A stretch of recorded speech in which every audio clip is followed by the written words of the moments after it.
નમસ્કાર વિદ્યાર્થી મિત્રો. સંત કૃપા વિદ્યાલય પરિવાર વતી હું મિતેશ જોશી આપ સૌનું હાર્દિક સ્વાગત કરું છું. વિદ્યાર્થી મિત્રો, આજના તાસમાં આપણે ધોરણ 9 સંસ્કૃતનો એકમ અજેયઃ સ ભવિષ્યતિ આ એકમનો અભ્યાસ કરવાનો છે. તો ચાલો વિદ્યાર્થી મિત્રો, આપણે સૌ આ એકમમાં આગળ વધીએ. તો સર્વપ્રથમ એકમનો અર્થ જાણીએ. બરાબર, અજેયઃ સ ભવિષ્યતિ. તો અજેય એટલે શું? તો કે અજેય એટલે કે જેને ક્યારે પણ જીતી ન શકાય તે. બરાબર, અજેય એટલે કે જેને ક્યારે પણ જીતી ન શકાય તેને અજેય કહેવાય. તો ને સહ એટલે કે તેને ભવિષ્યથી એટલે કે તે થશે. બરાબર, તે અજેય થશે. બરાબર, કોણ અજેય થશે? તો અહીં કહે છે તે અજેય થશે. તો આનામાં આ પાઠમાં વિવિધ ઉપદેશો આપેલા છે. આ ઉપદેશોને જો જીવનમાં પાડવામાં આવશે તો તે વ્યક્તિ અજેય થશે એવું ચાણક્ય અહીં સમજાવે છે. તો ચાલો વિદ્યાર્થી મિત્રો, આપણે આ એકમમાં આગળ વધીએ અને આપણે પહેલા ફકરાનું વાંચન કરીએ. ચાણક્ય વિરચિત મુખ્યત્વે રાજનીતિનો ઉપદેશ આપનારા નીતિસાર નામના ગ્રંથમાંથી પ્રસ્તુત શ્લોકો લીધા છે. રાજનીતિને પરિવાર અને સમાજની સાથે અલગ પાડીને જોવી તે ચાણક્યને સ્વીકાર્ય ન હતું. તેથી તેઓ રાજનીતિના ઉપદેશની સાથે સાથે માનવ જીવનના દરેક ક્ષેત્રને આવરી લે તેવા ઉપદેશો આપતા રહ્યા છે. તો અહીં ચાણક્ય બરાબર આપણે આ એકમમાં જે આપણે પદ્યો ભણવાના છે તે ચાણક્યના નીતિસાર નામના ગ્રંથમાંથી લેવામાં આવેલા છે. આ ચાણક્યનો નીતિસાર નામનો જે ગ્રંથ છે તેનામાંથી આ પદ્યો લેવામાં આવેલા છે. સામાન્ય રૂપથી આ ગ્રંથ છે તે રાજનીતિનો ઉપદેશ આપે છે. બરાબર, રાજનીતિ છે એ રાજનીતિનો ઉપદેશ આપે છે. રાજાએ પોતાનો રાજકારભાર કેવી રીતે ચલાવવું, કેવી રીતે વિવિધ કામો કરવા, કોઈ પણ વ્યક્તિ છે તો તેને રાજ દરબારમાં કેવી રીતે રહેવું વગેરે જે રાજનીતિ છે તેનો ઉપદેશ આપે છે આ ગ્રંથ. બરાબર, પણ રાજનીતિ સાથે સાથે આ ગ્રંથ છે તે જે સામાન્ય જીવનમાં ખૂબ જ જરૂરી થઈ પડે એવા પદ્યોનો પણ તે ખૂબ જ સારી રીતે એવા પદ્યો પણ તે આપણી સમક્ષ રજૂ કરે છે. કારણ કે રાજનીતિને પરિવાર અને સમાજથી અલગ પાડીને જોવું તે ચાણક્યને સ્વીકાર ન હતું. બરાબર, જે ચાણક્ય છે તે રાજનીતિ અને સમાજને ચાણક્યની જે રાજનીતિ હતી તેનામાં મુખ્યત્વે કેન્દ્ર સ્થાને કોણ હતો? તો કે પરિવાર અને સમાજ. બરાબર, પરિવાર અને સમાજ છે તે ચાણક્યની રાજનીતિમાં કેન્દ્ર સ્થાને હતો. એથી રાજનીતિ અંગેની વિવિધ બાબતો આવે અને એનામાં પરિવાર અને સમાજની કંઈક શીખવા જેવી બાબતો જ ના આવે તો એ કેવી રીતે બને? બરાબર, એ ચાણક્યને સ્વીકારે જ ન હતું કે પરિવાર અને સમાજ વિના કોઈ પણ રાજનીતિ કરી શકાય. બરાબર, પરિવાર અને સમાજની રાજનીતિ કરી શકાય. તો ચાણક્યની રાજનીતિમાં પરિવાર અને સમાજ અંગેની વિવિધ બાબતો આવતી. તો આ બાબત તેથી એની રાજનીતિમાં ઉપદેશને માનવ જીવનના દરેક ક્ષેત્રને આવરી લે તેવા ઉપદેશો તે આપતા રહ્યા છે. તો પરિવાર અને સમાજ અંગેની વિવિધ બાબતો આવતી. તો આથી ચાણક્ય છે તે માત્ર રાજનીતિમાં જ ઉપયોગી હોય એવા બાબતો નહીં, પણ માનવ જીવનના દરેક ક્ષેત્રોમાં ખૂબ જ ઉપયોગી બની રહે. બરાબર, માનવ જીવનના જે દરેક ક્ષેત્રો છે તેનામાં ખૂબ જ ઉપયોગી બની રહે તેવા વિવિધ ઉપદેશો ચાણક્ય આપતા રહ્યા છે. રાજનીતિના તો ઠીક, બરાબર, નીતિસાર એ રાજનીતિનો ગ્રંથ છે તો તે તો ઠીક. બરાબર, તેનામાં રાજનીતિનો ઉપદેશ હતો એટલું તો ઠીક, પણ ચાણક્ય છે તે માનવ જીવનના દરેક જે ક્ષેત્રો છે તે ક્ષેત્રમાં ઉપયોગી બની રહે તેવા ઉપદેશો ચાણક્ય આપતા રહ્યા છે. બરાબર, તો વિદ્યાર્થી મિત્રો, આ ઉપદેશો છે ચાણક્યના જે આ ઉપદેશો આપવામાં આવ્યા છે તે આપણે નીચેના જે શ્લોકો છે તેનામાં આપણે જોશું. બરાબર, ત્યારબાદ આપણે આગળ વધીએ. તો ચાણક્યની એ વાત પણ હંમેશા યાદ રાખવા જેવી છે કે માણસ જો સતર્ક બનીને વિચારપૂર્ણ રીતે દુનિયાને જોતા શીખી જાય તો દુનિયાની બધી જ વસ્તુઓ અને ઘટનાઓ તેને વ્યવહારોચિત અને સુખી થવા માટેના કર્મોનો ઉપદેશ આપતી રહે છે, જેને અનુસરીને માણસ પોતાના જીવનને ઉત્તમ બનાવી શકે છે. તો વિદ્યાર્થી મિત્રો, તો અહીં આ ફકરો સમજાવે છે કે જો માણસ છે તે સતર્ક બનીને આખી રીતે જો દુનિયાને વિચારપૂર્ણ રીતે જો દુનિયાને જોતા શીખી જાય ને, તો દુનિયામાં એવી ઘણી બધી બાબતો છે જે માણસને છે તે સુખી થવા માટે ઉપદેશ આપતી જ હોય છે. બરાબર, એ સુખી થવા માટે મનુષ્ય કેવા કર્મો કરવા જોઈએ, તો તેનો ઉપદેશ એ વસ્તુ માણસને આપતી જ હોય છે. પણ મુખ્ય શું છે કે મનુષ્યની દ્રષ્ટિ, જો મનુષ્ય દરેકે દરેક રીતે કોઈ પણ બાબત છે તે વિચારપૂર્ણ રીતે જોતા એને શીખે, તો એ દરેકે દરેક બાબત છે તે કંઈક ને કંઈક માણસને શીખવાડતી જ હોય છે. આ બાબતે એક કથા ખૂબ જ સારી, એક વાર્તા ખૂબ જ સારી છે. તો એકવાર એક રાજા છે તે યુદ્ધમાં હારી ગયો અને યુદ્ધમાં હારીને તે ગુફામાં બેઠો. તો આ ગુફામાં જઈને તે ખૂબ જ નિરાશા સાથે બેઠો હોય છે. બરાબર, પણ નિરાશામાં તે જુએ છે કે એક કીડી છે તે વારે ઘડી દિવાલની ઉપર ચડવાની કોશિશ કરે છે, પણ વારે ઘડી નીચે પડે છે અને અંતે જ તે કીડી છે તે દિવાલ ઉપર ચડી જાય છે. તો આનાથી રાજા એ શીખ મેળવે છે કે મનુષ્યએ ક્યારેય પણ હાર માનવી જોઈએ નહીં, સતત પ્રયત્ન કરવા જોઈએ. અને રાજા તે પ્રયત્ન કરવાનું સતત ચાલુ રાખે છે અને અંતે તે પોતાનું રાજ્ય છે તે પાછું મેળવે છે. તો અહીં જે રાજા છે તે પોતાની સતર્કતાપૂર્વક તે કીડીને જુએ છે કે કીડી વારે ઘડી દિવાલ ઉપર ચડે છે અને નીચે પડે છે, વારે ઘડી દિવાલ ઉપર ચડે છે અને નીચે પડે છે અને અંતે તે દિવાલ ઉપર ચડી જાય છે. બરાબર, તો આના દ્વારા રાજાએ કંઈક શીખ લીધી. તો અને એ શીખ દ્વારા તે પાછો રાજા બન્યો. તો આવી રીતે દુનિયામાં અનેકો એવી વસ્તુઓ હોય છે જે મનુષ્યને કંઈક ને કંઈક શીખો આપતી જ હોય છે. બરાબર, આપણી સામે ઘણી બધી એવી ઘટનાઓ બને છે જે મનુષ્યને કંઈક ને કંઈક શીખ આપતી હોય છે. જો મનુષ્ય તે પોતાની જે સતર્કતા છે તે તેનામાં જાળવી અને તે શીખ મેળવતો થઈ જાય મનુષ્ય, તો દુનિયામાં એવી ઘણી બધી વસ્તુઓ છે કે જે આપણે સફળતાના માર્ગમાં અને આપણા સુખના માર્ગ આપણે કંડારી આપે. એવી ઘણી બધી વસ્તુઓ છે. બરાબર, ને આપણા જીવનને ઉત્તમ બનાવી શકે એવી ઘણી બધી વસ્તુઓ આપણી સામે છે. સમજી લો કે આપણે કોઈ એક જગ્યાએ એક્સિડન્ટ થતું જોઈએ. બરાબર, અને આ એક્સિડન્ટ થતું જોઈએ તો એ એક્સિડન્ટ પાછળ આપણે ખૂબ જ સતર્કતાપૂર્વક તે કારણોને જાણવાની કોશિશ કરીએ કે આ એક્સિડન્ટ છે તે શા માટે થયું. બરાબર, અને પછી આપણે જો ભવિષ્યમાં વાહન હાંકીએ તો આપણે એવી ભૂલો ન કરીએ કે જેના કારણે આપણું પણ એક્સિડન્ટ એ કારણે થાય. તો એ બાબત જો આપણે જોઈએ તો આપણું એક્સિડન્ટ થાય નહીં. બરાબર, તો આવી જે બાબતો છે તે આપણે સતર્કતાપૂર્વક વિચારપૂર્ણ રીતે ગ્રહણ કરીએ તો આપણું જીવન છે તે આ વસ્તુઓ એવી ઉપદેશ આપતી જ રહે છે કે જેનાથી આપણે આપણું જીવન છે તે ઉત્તમ બનાવી શકીએ છીએ. બરાબર, ઉત્તમ આપણું જીવન છે તે આપણે પોતાનું જીવન ઉત્તમ બનાવી શકીએ છીએ. તો જરૂર શું છે કે દરેકે દરેક વસ્તુને સતર્કતાપૂર્વક અને વિચારપૂર્ણ રીતે જોવી. તે આપણે શું શીખ આપે છે તે આપણે જોવું. બરાબર, તો સામાન્ય રૂપથી બીજી એક બાબત કહું તો એક ભમરી હોય છે. બરાબર, સામાન્ય રૂપથી એક ભમરી હોય છે. તો આ ભમરી છે તે પહેલા ખૂબ જ ઈયળ સ્વરૂપે હોય છે. બરાબર, તો આ ભમરીને ઈયળ ખાવા આવે છે. બરાબર, ભમરીને ઈયળ છે તે આખી ખાઈ જાય. તો આ ભમરી છે તે ઈયળને બચવા માટે ભમરો એવી રીતે છે તે વારે ઘડી ભમરીનું સ્મરણ કરે છે અને અંતે આ ઈયળ છે તે ભમરો જ બની જાય છે. તો આ ભમરી ખૂબ જ સતર્કતાપૂર્વક વિચારે છે કે આ ભમરાથી બચવું કેમ. બરાબર, અને અંતે છે તે ખુદ જ ભમરો બની જાય છે. બરાબર, ખુદ જ ભમરો બની જાય છે. તો ટૂંકમાં ખૂબ જ સતર્કતાપૂર્વક આપણે વિચારવું જોઈએ અને કોઈ ઘટના ઘટે, કોઈ બાબત હોય આપણી સામે, તો એ બાબત વિશે આપણે ખૂબ જ સતર્કતાપૂર્વક વિચારવું જોઈએ અને તેનાથી છે તે આપણે શું શીખ મળે છે તે આપણે જોવું જોઈએ. જો આ બાબત આપણે કરીએ તો આપણે ખૂબ જ સારી રીતે આપણું જીવન યાપન કરી શકીએ. આપણે એ બાબતો છે તે આપણે જીવનમાં સુખી કેવી રીતે જીવવું તેના ઉપદેશ તે આપતી હોય છે. ત્યારબાદ આપણે આગળ જોઈએ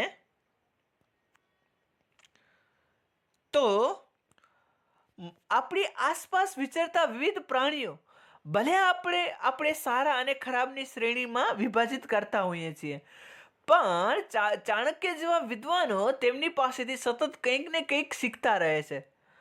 આવા જ એક પ્રસંગમાં સિંહ અને બગલા પાસેથી 1, કૂતરા પાસેથી 6, ગધેડા પાસેથી 3, કાગડા પાસેથી 5, કુકડા પાસેથી 4 ગુણો શીખવા માટેની પ્રેરણા આપતા નિમ્નલિખિત પદ્યો ચાણક્યે રચ્યા છે. બરાબર, તો આપણી આસપાસ અનેકો પ્રાણીઓ છે. બરાબર, અનેકો પ્રાણીઓ આપણી પાસે રહે છે. આપણે ઉમાશંકર જોશીએ કીધેલું છે કે વિશાળે જગ વિસ્તારે નથી એક જ માનવી, પશુ છે પંખી છે પુષ્પો વનોની વનસ્પતિ. બરાબર, આવું કીધું છે. એટલે કે મનુષ્ય એક જ નથી, મનુષ્યની આસપાસ પુષ્પો છે, વનો છે, વનોની વનસ્પતિઓ છે, પ્રાણીઓ છે, અનેકો બાબતો મનુષ્યની આસપાસ છે. તો આપણે આ પ્રાણીઓને, ભલે કોઈ એક પ્રાણીઓને આપણે સારા પ્રાણી કહીએ અને કોઈ પ્રાણીઓને આપણે ખરાબ પ્રાણી કહીએ, પણ ચાણક્ય જેવા જે વિદ્વાનો છે તે આવા પ્રાણીઓ પાસેથી પણ કંઈક ને કંઈક તે શીખતા જ હોય છે. બરાબર, તો ચાણક્ય એ છે તે આવા પ્રાણીઓ પાસેથી થોડા ઘણા ગુણો લીધેલા છે. તો આ ચાણક્યએ સિંહ પાસેથી એક ગુણ લીધેલો છે, બગલા પાસેથી એક, કૂતરા પાસેથી 6 ગુણો છે એ ચાણક્યએ કંઈક શીખ્યા છે. ત્યારબાદ ગધેડા પાસેથી ચાણક્યએ 3 ગુણો શીખ્યા છે, કાગડા પાસેથી ચાણક્યએ 5 અને કુકડા પાસેથી 4 ગુણો શીખ્યા છે. આમ આપણે ભલે કોઈ પ્રાણીઓને સારો પ્રાણી છે ને ખરાબ પ્રાણી છે એવું આપણે એનામાં વિસ્તારિત કરીએ, પણ ચાણક્ય જેવા જે વિદ્વાનો છે, બરાબર, તે આવા પ્રાણીઓ પાસેથી પણ સતત ને સતત કંઈક ને કંઈક શીખતા જ હોય છે. બરાબર, તો જે ચાણક્ય જે પ્રાણીઓ પાસેથી જે કંઈ પણ બાબતો શીખી છે તે બાબતો છે તે આપણે જે શ્લોકો ભણવામાં આવશે ત્યારે એ બાબતો આપણે જોશું.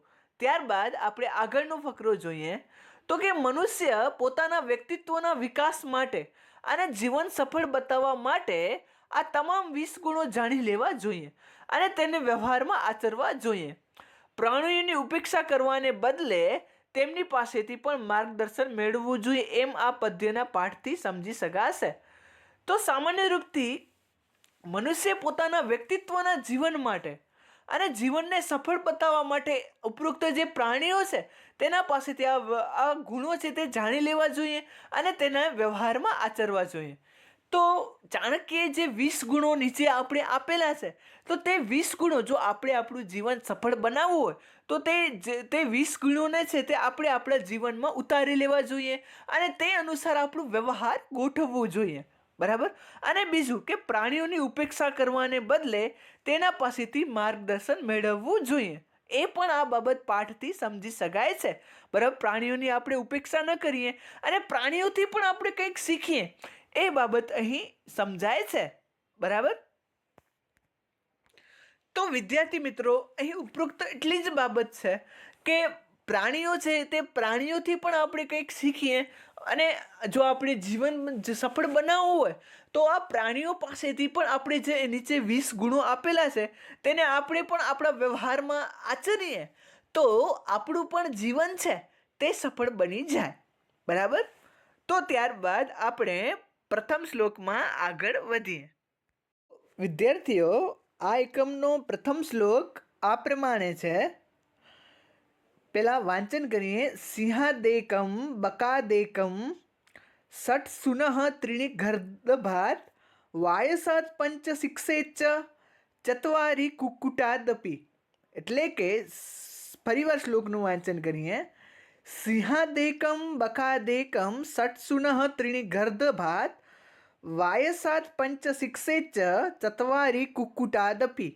બરાબર, તો અહીં પેલા આપેલું છે કે સિંહાદેકમ એટલે કે સિંહ પાસેથી એક, ત્યારબાદ બકાદેકમ એટલે કે બગલા પાસેથી એક, ત્યારબાદ ષટ સુનઃ, સુનઃ એટલે કૂતરો અને ષટ એટલે કે 6, તો કૂતરા પાસેથી 6, ત્યારબાદ ત્રીણિ ગર્દભાત એટલે કે ગધેડા પાસેથી 3. બરાબર, ત્યારબાદ વાયસાત પંચ, વાયસ એટલે કે કાગડો અને વાયસાત એટલે કે કાગડા પાસેથી. બરાબર, તો વાયસાત પંચ એટલે કે કાગડા પાસેથી 5. બરાબર, શિક્ષેત બરાબર એટલે કે શીખવા જોઈએ, અને ચત્વારી એટલે કે 4, અને કુક્કુટાદપી એટલે કે કુકડા પાસેથી. બરાબર, તો સિંહથી 1, બગલા પાસેથી 1, કૂતરા પાસેથી 6, ગધેડા પાસેથી 3 અને કાગડા પાસેથી 5 અને કુકડા પાસેથી 4 ગુણો શીખવા જોઈએ. આ 4 ગુણો મનુષ્યએ પોતાના જીવનમાં ઉતારવા જોઈએ. બરાબર, તો આમ મળીને આ બધેનાથી સિંહના 6 અને બગલા અને સિંહનો 1 બગલાનો 1, બરાબર 2, ત્યારબાદ જે કૂતરો છે તેના 6 એટલે કે 8 અને ગધેડાના 3 એટલે કે 11. ત્યારબાદ જે કાગડો છે તેના 5 એટલે કે 16, અને જે કુકડો છે તેના 4 એટલે કે 20. તો આમ મળીને આ બધેના થઈને કુલ 20 ગુણો છે. આ 20 ગુણો મનુષ્યએ પોતાના જીવનમાં ઉતારવા જોઈએ એવું અહીં કહે છે. તો એનામાં પહેલું જોઈએ, બરાબર. પહેલું જે સિંહ પાસેથી જે શીખવા જેવી બાબત છે તે આપણે જોઈએ તો કે પ્રભુત્તમ અલ્પ કાર્યમ વા યો નરઃ કર્તુમિચ્છતિ સર્વારંભેણ તત્કુર્યાત સિંહાદેકમ પ્રકીર્તિતમ. પ્રભુત્તમલ્પ કાર્યમ વા યો નરઃ કર્તુમિચ્છતિ સર્વારંભેણ તત્કુર્યાત સિંહાદેકમ પ્રકીર્તિતમ. બરાબર. પ્રભુત્તમ એટલે કે ઘણું, અને અલ્પમ એટલે કે થોડું, બરાબર. અને કાર્યમ એટલે કે કાર્ય, બરાબર. ઘણું અથવા થોડું કાર્ય. પ્રભુત્તમ અલ્પમ કાર્યમ એટલે કે ઘણું અથવા થોડું કાર્ય. ત્યારબાદ યો નરઃ કર્તુમ ઈચ્છતિ, વા એટલે કે અને અથવા, બરાબર. થોડું કે વા એટલે કે અને યો નરઃ કર્તુમ ઈચ્છતિ એટલે કે જે માણસ કરવા ઈચ્છે છે. તો કે જે માણસ ઘણું કે થોડું કાર્ય કરવા ઈચ્છે છે, સર્વારંભેણ તત્કુર્યાત તેને સર્વ પ્રકારના ઉદ્યમ વડે, સર્વારંભેણ એટલે કે સર્વ પ્રકારના ઉદ્યમ વડે તત્કુર્યાત એટલે કે તે કરવું જોઈએ, બરાબર. તત્કુર્યાત એટલે કે તે કરવું જોઈએ. સિંહાદ એકમ પ્રકીર્તિતમ, સિંહ પાસેથી આ એક ગુણ શીખવા જેવો છે, બરાબર. સિંહ પાસેથી આ એક ગુણ શીખવા જેવો છે. તો અહીં શું કહે છે કે જે માણસ થોડું અથવા તો વધુ કામ કંઈ પણ શરૂ કરવા ઈચ્છે છે તે સર્વ પ્રકારના ઉદ્યમ વડે શરૂ કરવું જોઈએ. આવું એક ગુણ છે તે આપણે સિંહ પાસેથી શીખવાનો છે. તો સામાન્ય રૂપથી જે સિંહ છે, બરાબર, સિંહ છે તો સિંહમાં એક ગુણ છે. તે નાનામાં નાનો શિકાર કરતો હોય કે મોટામાં મોટો શિકાર કરતો હોય, પણ તે દરેક શિકાર કરતી વખતે પોતાની જેટલી સંપૂર્ણ તાકાત છે તે એ શિકારમાં ઝોકી દે, બરાબર. પોતાની જેટલી તાકાત છે શરીરની એ શિકારમાં ઝોકી દે, બરાબર. એવું કહેવાય છે કે સિંહ જો શિકાર કરવામાં આવે ને એની સામે જો પથ્થરો પણ હોય ને તો એ સિંહ પથરાને પણ ચીરી નાખે, એટલા એના નખમાં તાકાત હોય છે. તો અહીં સિંહ વિશેની વાત છે, બરાબર. તો કે સિંહની જેમ મનુષ્યએ પણ જો પોતાનું કંઈ નાનું કામ હોય અથવા તો મોટું કામ હોય, પણ પોતાનું જેટલું સામર્થ્ય છે, પોતે જેટલી મહેનત કરી શકે છે એ મહેનત વડે એ કાર્યને પૂરું કરવું જોઈએ, બરાબર. તો એ કાર્ય છે તે સરળતાથી એ કાર્ય પાર પડશે, બરાબર. સિંહ છે તે શિકાર કરવામાં આટલો સફળ કેમ થાય છે? કારણ કે તે શિકાર કરતી વખતે છે ને પોતાની સંપૂર્ણ તાકાત ઝોકી દે છે અંદર, શિકારની અંદર, બરાબર. તો આ સિંહ શિકાર કરવા માટે આટલો સફળ થાય છે તેનું પાછળનું એ કારણ કે પોતાની સંપૂર્ણ તાકાત ઝોકી દે છે. એવી જ રીતે જીવનમાં આપણે પણ કંઈક કાર્ય કરવું હોય, બરાબર. કંઈ પણ કાર્ય આપણે કરવું હોય જીવનમાં, તો એ કાર્ય કરવામાં આપણે આપણી સંપૂર્ણ તાકાત સિંહની જેમ ઝોકી દેવાની છે, બરાબર. જ્યારે આપણે સર્વ પ્રકારના ઉદ્યમ વડે આપણી સંપૂર્ણ તાકાત વડે સિંહની જેમ આપણે જ્યારે કાર્ય કરશું તો એ કાર્યમાં આપણે ચોક્કસપણે સફળ થશું, બરાબર. પોતાનું જેટલું સામર્થ્ય છે એટલું બધું સામર્થ્ય એ કામ કરવામાં લગાડી દેવાનું. સામર્થ્ય કે આપણા જીવનમાં સામર્થ્ય ક્યારે વધે, શક્તિ ક્યારે વધે? જ્યારે છે ને આપણે પોતાની પૂરી શક્તિ લગાવી દઈએ ત્યારે જ આપણામાં નવી શક્તિ જન્મે. તો અહીં શું કહે છે કે જે મનુષ્ય થોડું નાનું અથવા મોટું કંઈ પણ કાર્ય શરૂ કરવા ઈચ્છે છે, કોઈ વ્યક્તિ કંપની શરૂ કરવા ઈચ્છે છે, કોઈ કંઈ ધંધો શરૂ કરવા ઈચ્છે છે, એમ કે કોઈ નાનું અથવા મોટું કંઈ પણ તે શરૂ કરવા ઈચ્છે છે, તો તે કામમાં પોતાની સંપૂર્ણ શક્તિ લગાડી દેવી સિંહની જેમ, બરાબર. જેમ સિંહ પોતાના શિકારમાં સંપૂર્ણ શક્તિ લગાવે છે કે શિકાર નાનું હોય કે મોટું, એવી રીતે તો એ જ્યારે આ શિકારમાં આપણે સંપૂર્ણ શક્તિ લગાવીએ છીએ ત્યારે એ શિકાર ચોક્કસપણે આપણા પક્ષમાં જ હોય છે, બરાબર. ત્યારે એ બાબત ચોક્કસપણે આપણા પક્ષમાં જ આવે છે. તો વિદ્યાર્થી મિત્રો, સિંહ પાસેથી આપણે આ બાબત શીખવાની છે, બરાબર. સિંહ પાસેથી ઉપરોક્ત બાબત આપણે જે સમજ્યા તે શીખવાની છે. ત્યારબાદ આપણે બીજો શ્લોક જોઈએ આગળનો. તો આગળનો શ્લોક આ પ્રમાણે છે: સર્વેન્દ્રિયાણી સંયમ્ય બકવત પતિતો જનઃ કાલદેશોપપન્નાની સર્વકાર્યાણી સાધયેત. ફરી એકવાર વાંચીએ. સર્વેન્દ્રિયાણી સંયમ્ય બકવત પતિતો જનઃ કાલદેશોપપન્નાની સર્વકાર્યાણી સાધયેત. બરાબર. તો હવે આનો અર્થ જોઈએ તો કે સર્વેન્દ્રિયાણી સંયમ્ય. બરાબર. સર્વેન્દ્રિયાણી સંયમ્ય. સર્વેન્દ્રિયાણી એટલે કે બધી જ ઇન્દ્રિયોને, ત્યારબાદ સંયમ્ય એટલે કે સંયમિત કરીને બકવત પતિતો જનઃ. બરાબર. બગલાની જેમ પડેલો માણસ, બકવત એટલે કે બગલાની જેમ, અને પતિતો એટલે કે પડેલો, ને જનઃ એટલે કે માણસ, કાલ દેશ ઉપપન્નાની, કાળ અને દેશના ઉપપન્નાની એટલે કે સંદર્ભમાં, સર્વ કાર્યાણી કાલ અને દેશના સંદર્ભમાં પ્રાપ્ત થયેલા. બરાબર. કાલ દેશ ઉપપન્નાની એટલે કે કાળ અને દેશના સંદર્ભમાં પ્રાપ્ત થયેલા સર્વ કાર્યાણી સાધય એટલે કે બધા જ કાર્યો સિદ્ધ કરવા જોઈએ. બરાબર. તો બધી જ ઇન્દ્રિયોને સંયમિત કરીને બગલાની જેમ સમજદાર માણસે કાળ અને દેશના સંદર્ભમાં પ્રાપ્ત થયેલા બધા જ કાર્યોને સિદ્ધ કરવા જોઈએ.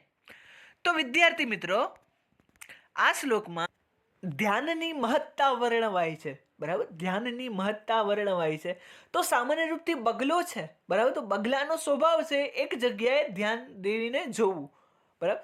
બગલો જ્યારે માછલીઓને પકડતો હોય છે ત્યારે માછલીઓ તરફ એક ધારું રીતે એટલી સૂક્ષ્મતાથી જોતો હોય છે કે બીજું એને ત્યારે કંઈ પણ દેખાતું નથી. બરાબર. તો અહીં શું કહે છે કે જ્યારે પણ આપણે કંઈ પણ કામ કરવા બેઠા હોઈએ ત્યારે આપણે બગલા જેવું ધ્યાન લગાવવાનું. પોતાની જે બધી બાજુ જે આપણા વિચારો દોડી રહ્યા છે તે વિચારોને લઈ અને આપણા એ વિચારોને એક જગ્યાએ કેન્દ્રિત કરવાના. બરાબર. એક જગ્યાએ કેન્દ્રિત કરવાના અને એ એક જગ્યાએ કેન્દ્રિત કરીને આપણે આપણું કાર્ય કરવાનું. બગલાની જેમ બગલો છે જ્યારે માછલી પકડે છે ત્યારે માછલી પકડ્યા સિવાય તે કાંઈ પણ કરતો નથી. તે સતત ને સતત માછલી તરફ જ તેનું ધ્યાન હોય છે. તો અહીં આપણે એ શીખવાનું છે બગલા પાસેથી કે આપણે જીવનમાં જ્યારે કંઈ પણ કામ કરીએ, બરાબર, જીવનમાં કંઈ શીખતા હોઈએ, કંઈ કામ કરતા હોઈએ ત્યારે આપણે બગલાની જેમ એકાગ્રતાપૂર્વક પોતાનું કામ કરવું જોઈએ. જ્યારે આપણે નવું કામ શીખતા હોઈએ ત્યારે બધી બાજુથી આપણું જે ધ્યાન ભટકે છે તે ધ્યાનને આપણે એક જગ્યાએ કેન્દ્રિત કરવું જોઈએ. બરાબર. એક જગ્યાએ કેન્દ્રિત કરી અને પોતાનું જેટલું સામર્થ્ય હોય એટલા ધ્યાનથી છે એ બાબતને આપણે સાંભળવી જોઈએ. પોતાનું જેટલી શક્તિ હોય એ બાબતને એનાથી આપણે કરવી જોઈએ. આપણે કંઈ પણ નવું કરીએ તો આપણું ધ્યાન તો ભટકવાનું જ છે. બરાબર. એ વાત ચોક્કસ છે. પણ વારે ઘડી આપણું જેટલું સામર્થ્ય છે એ સામર્થ્યને લઈને આપણે જે બાબત શીખી રહ્યા છીએ, બરાબર, તો અથવા તો આપણે જે બાબત કરી રહ્યા છીએ તેનામાં આપણું પૂરેપૂરું ધ્યાન લગાવવું જોઈએ.